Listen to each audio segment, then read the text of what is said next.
আসসালামু আলাইকুম। আজকে আমি উচ্চতর গণিত প্রথম পত্রের চ্যাপ্টার 3 এর সরলরেখার বহু নির্বাচনী সমাধান করব। টাইপ 1 স্থানাঙ্ক ব্যবস্থার পরিবর্তন সম্পর্কিত সমস্যার জন্য সূত্র।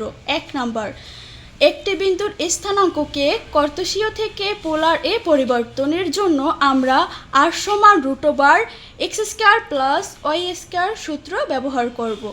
2 নাম্বার, প্রথমে যে কোনো স্থানাঙ্ক দেওয়া থাকবে তা কোন চতুর্ভাগে হবে তা চিহ্নিত করতে হবে। প্রথম চতুর্ভাগে থাকলে থিটা সমান হচ্ছে tan ইনভার্স y/x। দ্বিতীয় চতুর্ভাগে থাকলে থিটা ইকুয়াল হচ্ছে পাই মাইনাস tan ইনভার্স y/x।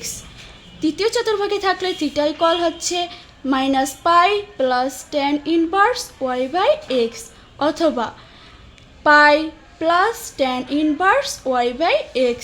চতুর্থ চতুর্ভাগে থাকলে থিটা ইকুয়াল হচ্ছে 2 পাই মাইনাস tan ইনভার্স y/x বা মাইনাস tan ইনভার্স y/x। 3 নম্বরে কার্তেশীয় সমীকরণকে পোলার সমীকরণে পরিবর্তন। প্রথমে x এর জায়গায় r cos থিটা এবং y এর জায়গায় r sin থিটা বসাতে হবে।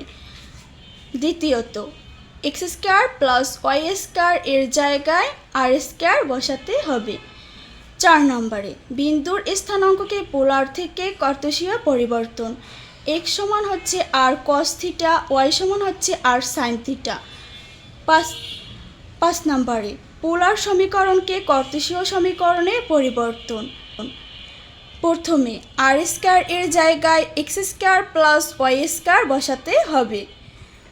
দ্বিতীয়ত r cos থিটা ও r sin থিটা এর জায়গায় x ও y বসাতে হবে।